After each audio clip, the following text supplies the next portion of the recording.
Ultrafast robot insects are now a thing. See it zipping along there between the rocks? That's no bug, that's robot. We're going to review 15 AI-generated videos that prove that AI is going crazy. It's not even the uncanny valley that we're in. It's something much more bizarre than I expected to be in. Look at those puppies jumping up. Wait, where'd that woman come? Whoa! Well, okay. Disney Research has now released a new two-step process for character animation in robotics. Crazy stuff. The emotionally charged AI-generated Chubby cat saga drama life story might just be the most viewed AI-generated video of all time. 50 million views and counting. But it's not for the faint of heart.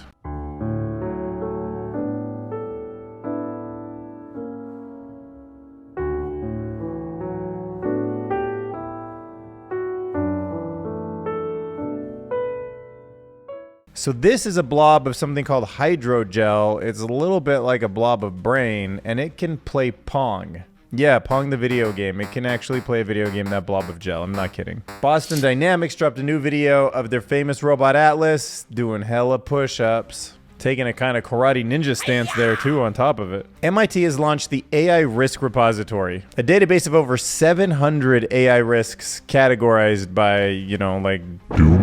We now have a photo that confirms for the first time in history, AI-powered robot dogs deployed on a battlefield. Tesla is now hiring people to walk around in a special suit and do normal everyday actions because they're training Optimus. The requirements are you need to wear a virtual reality headset while doing like really mundane stuff. Google AI has been upgraded. It can now hear disease in the way that you cough. Singularity Hub is going to cover some breakthroughs that mean you can continuously do back propagation, which means no more cutoff dates in future LLMs. Google's Moonshot Factory is now bringing the latest in artificial intelligence to salmon farming. There's some new evidence saying that multivitamins are like just kind of a waste of time. And Tim Anderson writes an amazing opinion piece about whether or not the universe itself could be alive. And we're just a little piece inside there, you know? What are we, living in a cell? How would we know? Like I meant like, are we living in a cell as if like there was a little world inside of every cell in our body, but also are we living in a cell like a zoo animal?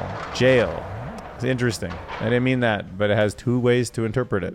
All right, let's start with the best in robot insects. Look at how tiny and quick and insect-like the newest robots are. Like, why is it that big things don't scurry? Like little bugs, they just like zip over, you know, like they just freak you out. They come so fast. And now I feel like robots are already doing that. Shouldn't they go through their like slow movement phase? I just learned about them and they're already scurrying. I don't like that. They're little cockroach robots. This little robot can mimic high-speed locomotion of insects like the tiger beetle. It adopts a running gait that's similar to the cockroach. And it has agile turning comparable to the honeybee. Tiger beetle, honeybee, cockroach. Triangle. It's the triforce of robotic bugs. And at a perfectly creepy 2 centimeters long, look at how this little guy can move. They look like they're small enough to maybe slip under a door too, so that's also freaky. I wonder if they could hold a camera. Can you imagine 100 of those things like coming in under your door, all with cameras on and stuff? Ugh. Is it possible? Yes. Will it ever happen? Hopefully, probably, unrealistically. It's probably unrealistic. I don't think so, but maybe. You never know, man. It could. Someone, now that I put it out there in the world, who knows? All right, looks like this guy's thinking like me. What are the use cases? Spying? From which country? Why?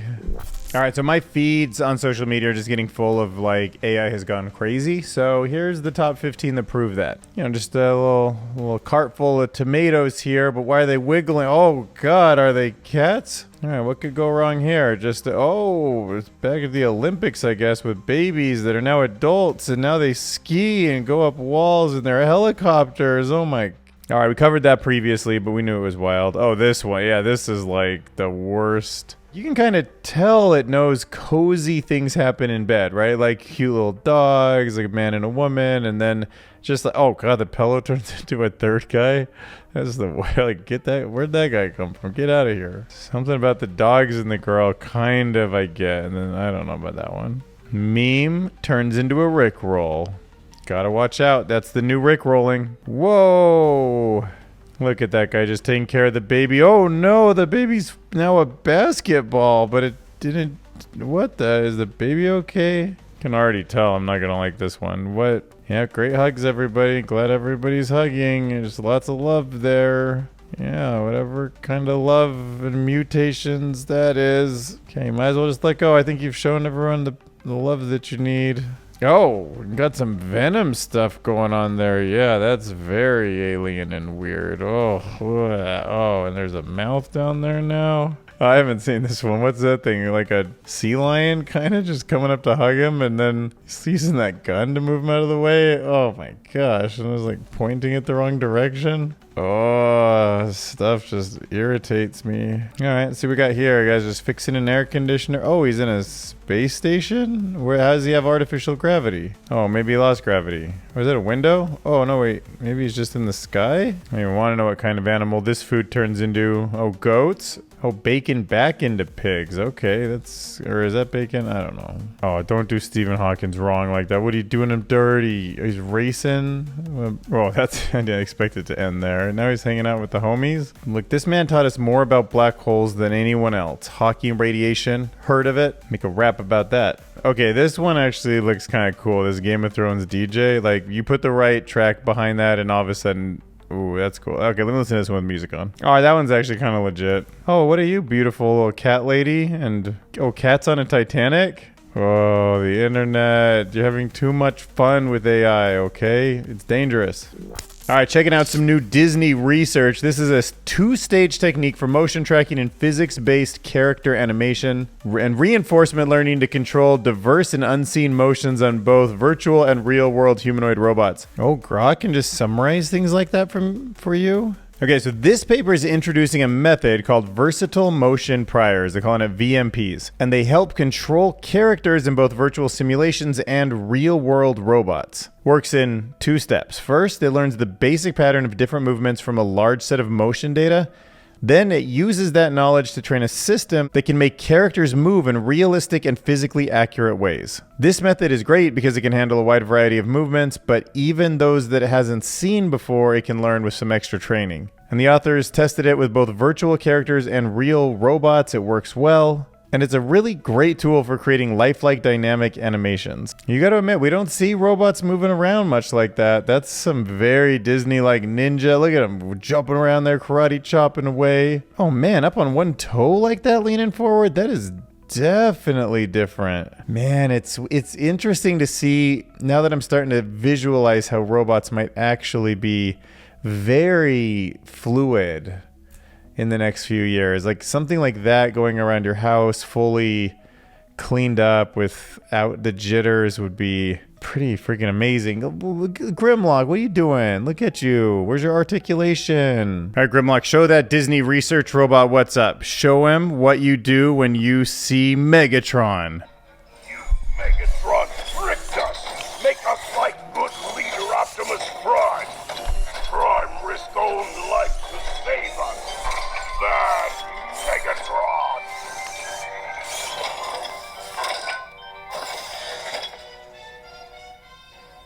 Grimlock, bad guys are coming. Fire at them.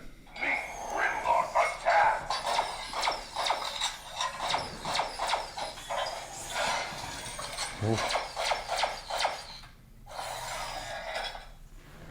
See, isn't that cool?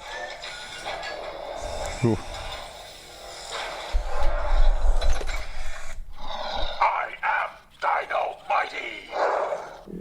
So someone explain to me how this video has 50 million views.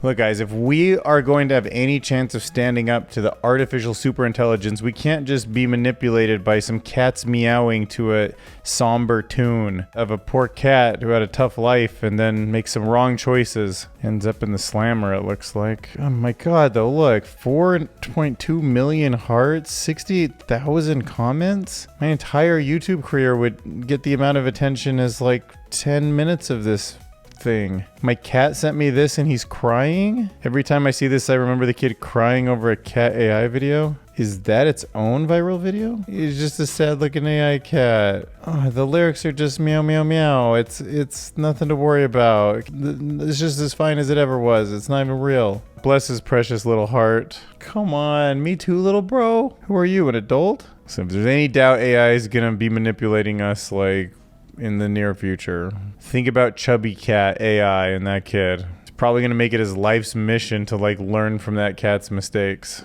Okay, this is new. I didn't mean to cover it, but Alzheimer's might not actually be a brain disease. I just saw this in the sidebar, so I clicked on it. And yeah, I've always understood Alzheimer's as that beta amyloid protein that's building up in the brain, and it kind of doesn't get cleaned out properly over time. But recent research suggests that Alzheimer's might actually be an autoimmune disorder. Now, I have heard some of that stuff where the brain's immune system mistakenly attacks its own cells. See, these autoimmune disorders, they're like... that would be interesting because we have so much pollution in our environment. We have so many PFAS. A lot of people, if you're wearing polyester, it's like plastic you're breathing all day. But yeah, look, if it's the brain attacking its own cells, that is a shift in thinking. So this could open up new avenues for treatment beyond the current focus. Yeah, I don't know. We got to keep the whole immune system together. I could see that actually.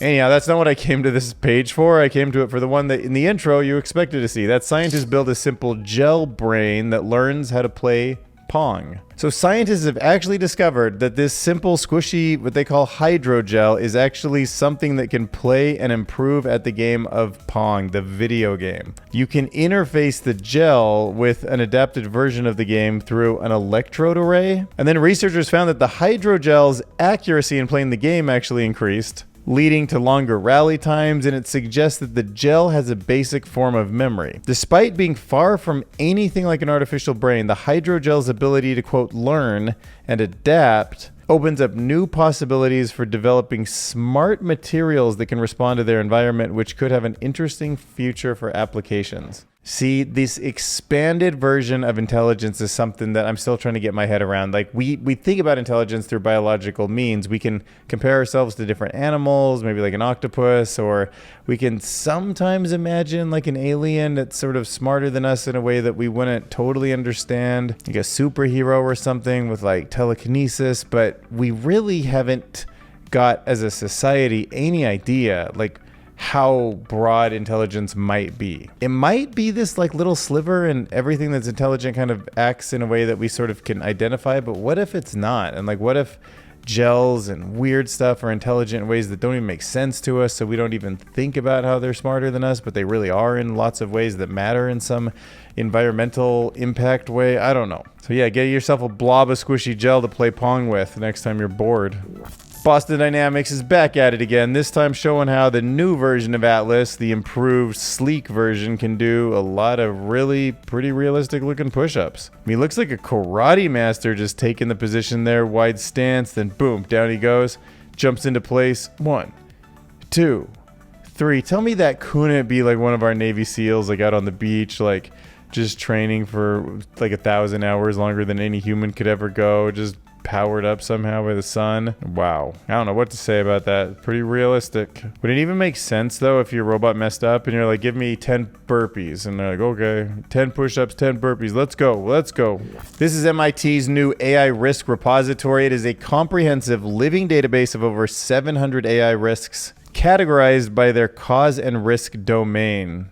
Why don't we explore for a minute? All right, so it looks like here it is, just a big spreadsheet we can play with. So looking at the first one here, we get a description of the risk and additional evaluation. And since it's an editable Google Doc, this is a centralized resource that can help everybody from policymakers to researchers get a clear picture of the various risks that are posed by AI. Now, out of all these risks, they're grouped into two main taxonomies. There's causal taxonomies, which look at the reasons behind these risks, and then domain taxonomy, which classifies the risk into areas like discrimination, privacy, misinformation, and more. Now, the goal here is to cut through the confusion caused by different, often conflicting risk classification systems and provide a comprehensive, evolving reference that can guide research, policy, and practice. Essentially, it's a one-stop shop for understanding and managing AI risk. So yeah, now I got a copy on my Google Drive, and I have 770 more things to worry about now. But there are specific things to worry about, and they're in a taxonomy. All right, so check this out. Forbes.com has released some photos about how Ukraine is now using robotic dogs on the battlefield, the first known combat deployment of such machines. Now, the robots were supplied by a British company, and they're not autonomous, but they're operated by remote control. And look, here this guy's saying on Twitter, like, every unit should have one of these dogs. I mean, it does kind of make sense. But that thing can go around the corner, you can put a camera on it, it can just be doing some things that you just don't want people walking around doing. And they're used for exploring inside of buildings, trenches, and dense woodlands where drones cannot go and cannot see. They're also being used to locate booby traps and to locate Russian forces. Oh, interesting. Check out this video. Oh my gosh, it's all camouflaged like that, just rolling up out of the woods. Oh, that's actually pretty stealth and eerie. Interesting. All right, boy, what'd you find? Any Russians out there? All right, maybe this is a video of it. Looks like it's clearing out a building. Man, totally weaponized like that. Are you kidding me? Just going in the elevator? What kind of world are we building? It's not just how crazy that is with all those cannons on top. It's also that you could imagine making thousands and thousands of them if you needed. Did not expect all that.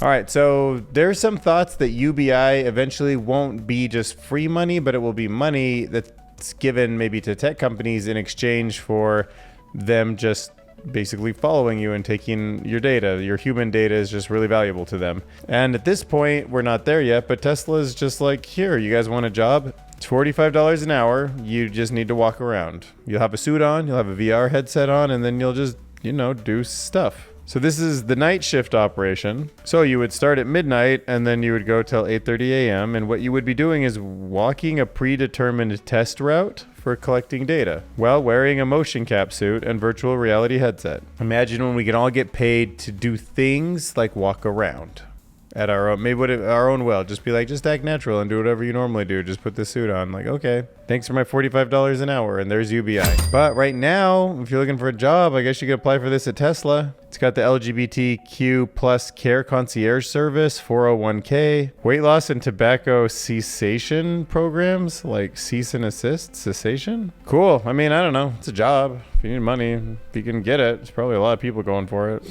And if you cough while you're on the job, well, there's now a new Google AI that can help diagnose if it's a dangerous cough or not. So a new report highlighted by Google Research on Tuesday said that a team of researchers in India is using an AI model developed by Google to, quote, hear specific respiratory diseases, including tuberculosis and chronic obstructive pulmonary disease. I mean, it makes sense. Like, I know when I'm sick, my cough is different than if it's just like an everyday cough. And the Google research team has trained this model here on 300 million pieces of audio data, and in particular, using about 100 million coughing sounds. When I was at the AI4 conference, by the way, kind of a side note, I was doing a panel and this guy was saying how like they're lacking so much data mid-sneeze. I guess there's just not that much video out there of people like actually sneezing. And on social media, if anybody sneezes on video, they're like, oh, delete that. It never goes up, you know, it's not on the web to scrape. But anyways, I guess we have a lot of coughs on video or audio. But it's a cool use case, actually. Tuberculosis is a treatable disease, but every year millions of cases go undiagnosed, often because people just don't have a convenient access to healthcare service. They don't know that they have it.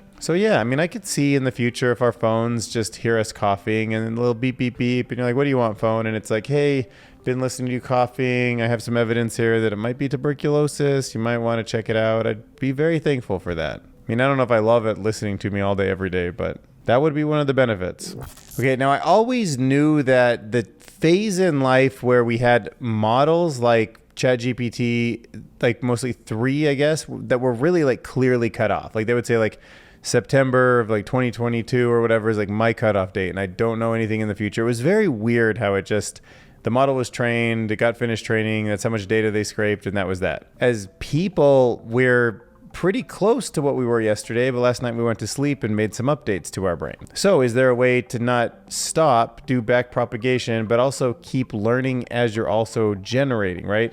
And that's what this is about. This AI learns continuously from experiences without forgetting its past. So the way that it works is similar to how the human brain works. It's selectively resetting some neurons without losing past knowledge. So now traditionally deep learning models, they kind of have this like steep drop off with memory, and they call it catastrophic forgetting. And it's where learning a new task essentially erases previous knowledge. But the breakthrough that we're talking about here by Dr. Dohar and his team involves this process called continual back propagation. But it's a way where you can imagine a direction, like you give it some data and it like processes through all those little nodes and edges, those little parameters, the dots, and then it comes out with a, you know, is it a cat or not a cat? And then when it's wrong or right, especially when it's wrong, you have this big error, and the amount of the error can then be like adjusting all those so it's a little smarter next time. And that backwards process is back propagation. That's a big that was like big Jeffrey Hendon's big like invention. Kind of was part of this whole, this whole thing that we're at now. Transformers, back propagation, gradient descent, breakthrough, here we are. But this idea of continual back propagation, where somehow it's feeding forward and it's also back propagating, is very unique. And this allows the AI to maintain a high accuracy over thousands of tasks by only resetting the less used neurons. So I can imagine that, the neurons are activating with some being, more active than others. So I could see how maybe some advanced back propagation algorithm, this continuous learning one, is actually going backwards and just trying to touch the ones that are least. So it's forgetting a little bit, but it's forgetting the most useless stuff. It's not forgetting something important, like because it learned something new. But this innovation, it could lead to AI systems that are better at handling dynamic real-world environments like self-driving cars and adapting to changing road conditions.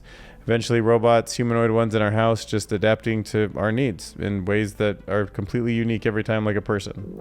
All right, so salmon, like literally the fish, salmon, you got to be on high alert now. We have artificial intelligent models that are looking for you. Alphabet, X, the Moonshot division, their latest spin-out brings computer vision and AI to salmon farms. So Google is now focused on salmon, and I'm going to say this word wrong probably, aquaculture. It's like agriculture, but it's in water, so they call it aquaculture, I guess, with a new company called Tidal. Now, Tidal is an independent company. It's been spun out of the research group, and it aims to make fish farming more sustainable by a mix of sensors, robotics, data science, and artificial intelligence to help farmers monitor and manage their harvests better. And guess what? It's already working. Places like Norway, Chile, and Brazil, Tidal has 230 systems deployed and plans to expand significantly. I was thinking to myself, like, how's that going to make money? But I guess the ocean economy is worth at least $2.5 trillion each year.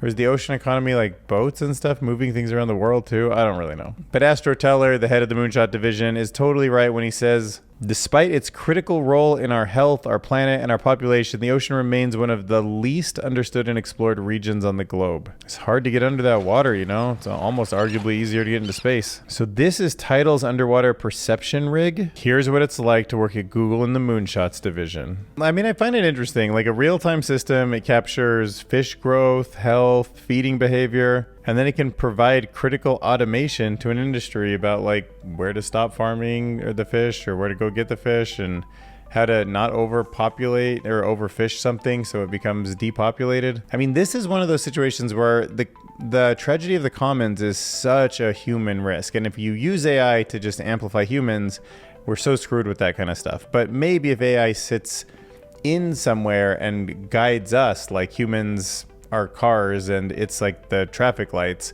so that we don't sometimes fight too much, or everybody gets like, perceived equality to resources and all of that stuff, then yeah, maybe that could be a way to keep us peaceful and a powerful AI future.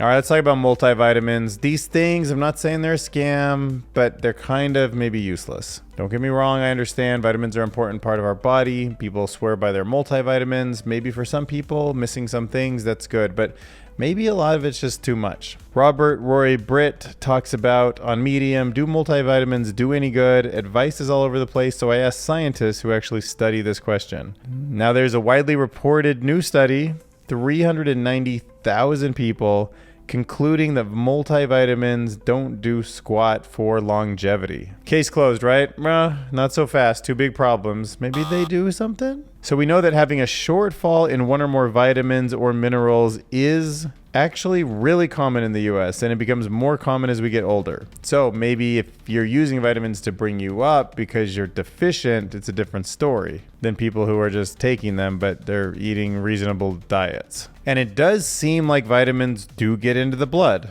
So 35 healthy older men aged 68 and up were split into two groups, randomized, double-blind, placebo-controlled. And guess what? After 6 months, blood tests showed that the men taking the multivitamins had improved blood concentrations of certain vitamins. Well, the placebo group did show decline, so it does get into your body. It does do something. But the test showed that many of these older men were not obtaining the optimal levels of serum-level vitamins anyway, so they kind of needed it. So it might benefit you, especially if you're older. And some recent research involving 3,500 people aged 60 and older found that taking daily multivitamins can boost memory and slow cognitive declines, especially those with a history of cardiovascular disease. But for me, the study from this article that they talk about from JAMA, which involved 390,000 US adults tracked over 20 years, found no link between regular multivitamin use and lower risk of death. I think it's good enough for me to avoid them because I'm actually suspicious, especially when I get this stuff on Amazon, that like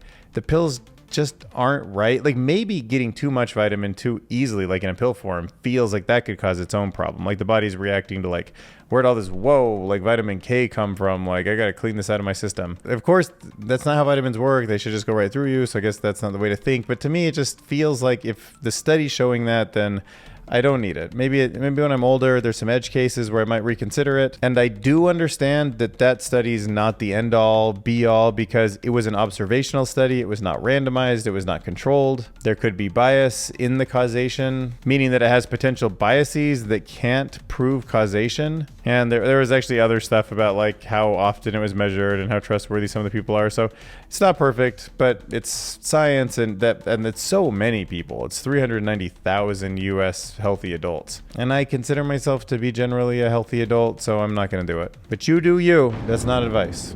All right, Tim Anderson, PhD, thinks the universe might be alive and we might not ever know it. What if, what if this whole universe is just a little cell? Do you ever see the Rick and Morty episode where the battery that powers Rick's car is like an entire universe with all these different alien life forms in it that are like kind of slaves? They're working to generate the electricity to power his car. It's like crazy. It kind of reminds me of this article for some reason. But the question is the universe alive? All right, so this article tackles the first step, which is that we have like a really fuzzy definition of life. People are like, viruses, they don't make their own stuff. They hijack others. Probably not alive, but kind of could be. So it's usually something that's kind of like self-contained, kind of organized, usually can process information or energy in some way and then can reproduce. But then there's usually like some exceptions for all of those things and we still call them life. So I guess we can start there, right? Does the universe change, grow, use energy, evolve? Does it copy itself? Does that make it alive if it does all those things? Just because it's really big, that doesn't mean it can't be alive, right? We can observe the universe reproducing, but we don't know that it can't. And maybe if like the multiverse or whatever, what's that called? Not the Copenhagen interpretation, but the one where just the multiverse, right? Yeah. The many worlds interpretation is there, then like maybe there's lots of duplicates. Maybe they're reproducing. Maybe every time we have that quantum change, it's like this direction, that direction, it's kind of duplicating it. Does the universe have an internal order that keeps it stable, like a rock or a cell? Does it have internal organelles? Does it have things that kind of move and do certain things that give it the power to move around and absorb something and use energy in some way? Kind of feels like the Big Bang was like this energy source at just like boom, and it was like all the food that the universe would need for its like entire evolution. Like that's the order, and we're constantly moving towards disorder. We're constantly in a universe with more entropy, and it's kind of like, was that when it ate? Like what if the whole thing was like it ate some food and that was the Big Bang and then boom, there's all the energy we needed. Highly ordered state. Of course it couldn't have eaten things because I guess time came out of the Big Bang too, but something like that. And there are some theories, according to him, that the universe does interact with others. Maybe you've seen some of the kind of bubble universes, how they can kind of bubble together, and maybe when they bubble you can get sort of certain interactions that we can observe. And in that case it might be repairing its outer layer. It might be similar to living things in that way. But then again, it's all just speculation, right? Without concrete evidence, we can't conclusively say that the universe is alive or if it's just some giant non-living entity. But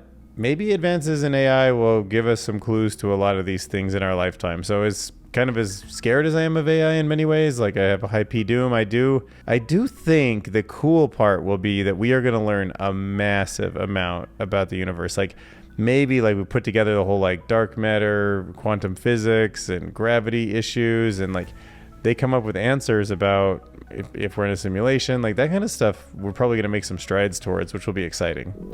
And to get some of those questions answered, I think we're going to be stepping into a future of agentic systems. I think we're going to see lots and lots of different systems out there specializing in different ways, communicating with each other, just the way our science works, right? People go out, they do experiments, they have their own ideas, they execute on them, they publish their papers. Some people read them, some don't. There's relationships that matter, there's proximity that matters, there's genres that matter. And it's just this constant kind of evolution of information floating towards certain directions. And people who are building agents are starting to think about that. So this paper, called Automated Design of Agentic Systems, investigates that. All right, so a meta agent, an agent that makes other agents, and it figures out how to specialize in what it creates, sort of like a manager. And then it can maybe even make middle managers. They can make middle managers. They can then make useful agents that do the work. I mean, they only go one step on this, but I'm just thinking ahead. That's where it's going. But it keeps learning how to make better agents as a meta agent because it's got its own iterative way to generate and refine its agents and to see how well they perform and then learn. So yeah, the successful designs become like an archive that inform future generations on what works and what doesn't. And the results show that the agents created through this method not only excel in their initial domains, but their learning is actually transferring very well across different tasks and models, highlighting their robustness for potential and wide applications. This paper suggests that ADAS, that automated design of agentic systems, could be a faster and more efficient way to develop advanced AI systems, provided that it's done with careful consideration about safety and ethical concerns. Yeah, no kidding. But there's the code on GitHub for all of you to do very careful, ethical, safe things with. Oh, by the way, this isn't a feature in Photoshop yet, but Adobe did release a paper, and you can tell this is coming. It's called Magic Fixup, Streamlining Photo Editing by Watching Dynamic Videos. And it's pretty neat. Like, you can see that lion, because it knows lions lift their head up to roar, when you use Photoshop on a simple image to pull it up, it's like, oh, I know what that animal is from video of it, and this is how you want me to edit the image. Isn't that cool? Like there's the lion, lifts its head up, and then it's like, oh, let me extend it for a roar. It's able to move that box through the room while completely intelligently removing and changing the background. Can reorder these pipes, just incredible. And just erase that tomato, and it knows to keep it blurry back there. And look, you can take this guy's face, you can just warp it with some tools to like make him smile. Like you're showing the intentions of what you're trying to do. And then it's like, oh, you want him to smile? Okay, let me do that the right way for you. You got this cool bonsai tree, and like, no, you want it to look more masculine or up in this like standing position, then just erase all that, rearrange it, and then it cleans it all up. And it can do similar things with all sorts of different styles. There's animations and like kind of 3D here and just like true pencil sketches here. Look at him moving that fox around. Just move him to the other side there, and then it just knows to clean up the background and make him blend in right as little feet go in the water just like they were from the other angle. Really impressive stuff. All right, if you look at the description of any of my videos, you're gonna see this little guy. It's my Patreon. You click on it, and then it gives you the chance to donate in a recursive way to my channel.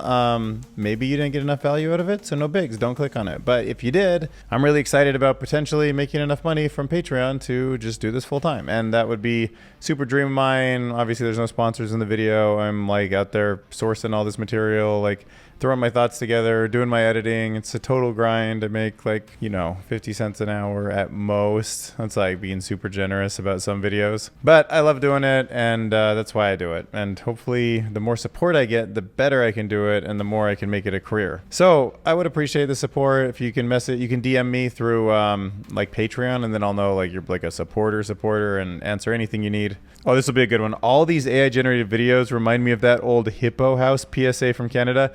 You know what? I'm going to show it to you because I had never heard of that, and I can see how it does kind of look like AI. Look at that, 2 million views from 17 years ago.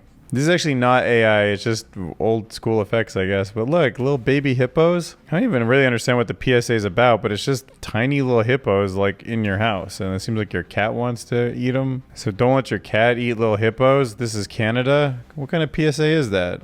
Oh, it's for concerned children's advertisers. I don't know. I don't have time to go into that whole 17-year-old mystery of what the House Hippo commercial was about. But in the comment sections, you can let me know. It's going in the song. That's all I know. Oh, nice. $5 donation. Haven't seen this one. More Than Love, Heather, Dr. Richards. In a previous video, you mentioned how you view time as all the moments existing at once and gave the colored sand analogy. Yeah, that was always like, yep, that's right. Like entropy, kind of like the more states that can blend together. So if that is the case, then all of these developments in AI have already happened, and we're just watching them unfold in the physical realm.